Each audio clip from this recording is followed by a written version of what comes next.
Hi guys, this is how you make the withdrawal from MtradeGo. Just click your MtradeGo account. Alright, okay, and you can come to fund account.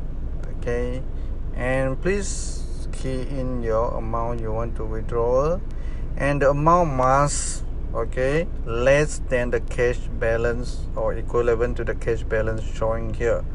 So you just click request. Okay, enter your bank.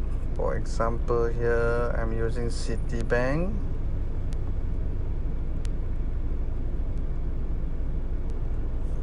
Put in your account number and just give a illustration purpose. Bank Swift code. Citi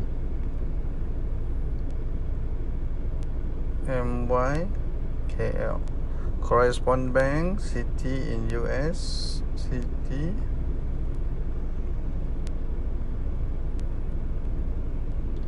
Okay, if you want to find out more about the bank Swift code of your bank, you can click here and view it and look for it and view in here.